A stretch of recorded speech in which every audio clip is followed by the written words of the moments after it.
Ողջույն, Կապանում մեկնարկել է Կապան ֆեստը, արդեն 4-րդ տարին անընդմեջ այս փառատոնը համախմբում է աշխարհահռչակ երաժիշտների տարբեր երկրներից մինչև հուլիսի 14-ը Կապանյան հանդիսատեսը կունենա բացառիկ հնարավորություն ունկնդրելու այս երաժիշտների հիասքանչ կատարումները։ Փառատոնի մասին, սպասվելիքի մասին այսօր կզրուցենք փառատոնի հիմնադիր, նաև թավջութակահար Սևակ Ավանեսյանի հետ։ Ողջույն Սևակ։ Բարև ձեզ։ Ինչ է սպասվում Կապան ֆեստին այս տարի, ինչ նորություններ կան, ինչով պիտի զարմացնեք, հիացնեք հանդիսատեսին։ Տրադիցիաները չենք խախտում եւ ամեն տարի մենք ունենք, ինչպես տեսնում եք, գործիքների ցուցահանդես։ Այս տարի մենք ունենք գվարների, թավջութակ եւ այլ գործիքներ, որոնք առաջին անգամ են Հայաստանում եւ իհարկե Կապանում։ Եվ չխախտելով տրադիցիաները, մենք ունենք ամեն երեկո համերգ, երեկոյան ժամը 8-ին եւ 7:30-ից լինելու է բեմի վրա փոքրիկ ինտերվյու արտիստների հետ, որտեղ մենք խոսելու ենք այդ օրվա համերգի մասին։ Շուրջ 25 Կապանյան եւ Հայաստանի պրեմիերաներ են մեզ սպասվում արտիստների եւ փառատոնն ավարտվում է բոլորիս մասնակցությամբ պարահանդեսով։ Հանդիսատեսը պետք է գա շատ գեղեցիկ հագնված, դիմակներ են տրվելու իրենց, իհարկե փոքրիկ խմիչք եւ զույգերով սովորելու ենք վիեննական վալսի շատ պարզ շարժումներ եւ նվագախմբի Կապան ֆեստ նվագախմբի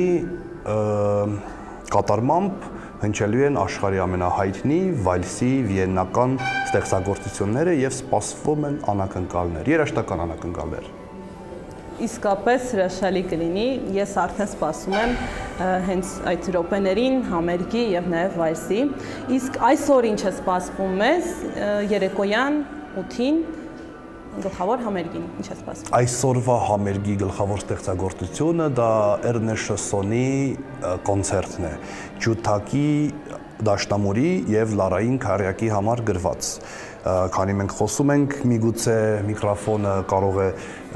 ձայնագրել, փորձում են մեր երաժիշտները այսօրվա համերգի համար։ Շոսոնը առաջի բաժնում մեզ սպասվում է Անդրեյ Գրիչուկի եւ Լիլիթ Մարտիրոսյանի կատարում։ Նրանք ծանոթացան Կապանում 4 տարի առաջ, երբ Լիլիթը շատ փոքր էր, մեր ուսանողներից էր եւ այժմ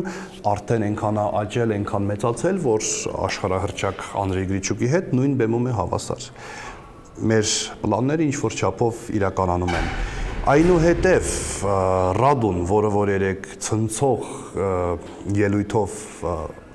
Հայաստանում առաջին անգամ հանդես եկավ, Ռադուն նվագելու է հիասքանչ ծրագիր ակարդեոնի վրա։ Եվ այսօրվա համերգը կոչվում է Չակոնա։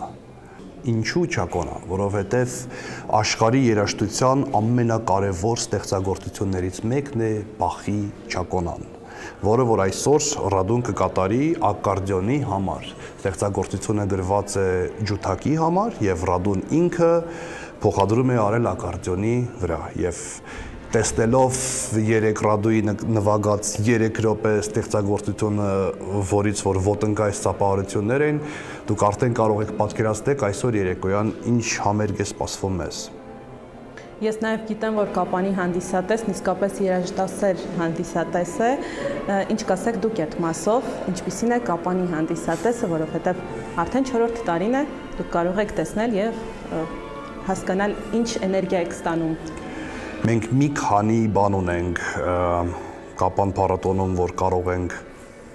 թիթիզանալ եւ հպարտանալ։ Իհարկե դա Կապանն է, Խուստուպլերը եւ այս արտիստները, որ այստեղ են եւ այլն, մենք ահագին համեստ պայմաններով ենք փառատոնը անում, բայց ամենամեծ հպարտությունը իմ համար եւ թիթիզանալու բանը դա Կապանի հանդիսատեսն է։ Առաջին օրը, երբ փառատոնի բացմանը հնչեց Մոցարտ կվարտետ, ես նստած էի Տիգրան Վիրաբյանի կողքը եւ առաջին մասից հետո քարլրություն, չկար ծափահարություն, Տիգրան Վիրաբյանը ինձ ասեց, «Էս ինչ հանդիսատես է», ասեցի, «Բա, սա կապանցիներն են»։ Եվ կատակով ասում ենք, եթե ինչ-որ մասերի ընթացքում ինչ-որ մեկը ծափահարում է, դա երևանցի է։ Շատ լավ, մենք կարող ենք հրավիրել այսօր հանդիսատեսին, միասին հրավիրել հանդիսատեսին, երեկոյան գալ եւ ունկնդրել հրաշալի համերգը։ Անհամբեր սպասում ենք այսօրվա համերգին, որը կոչվում է Չակոնա։ Ամեն օր մինչև հուլիսի 14-ը երեկոյան 8-ին լինելու են համերգներ, նաև շատ կարևոր է հիշել, որ ցերեկային համերգները եւս շատ գեղեցիկ են լինում ու շատ կարևոր են, բաց չթողնեք, ցերեկային համերգները կլինեն ամեն օր ժամը 12-ին, սպասում ենք բոլորիդ երգեհոնային դահլիճում։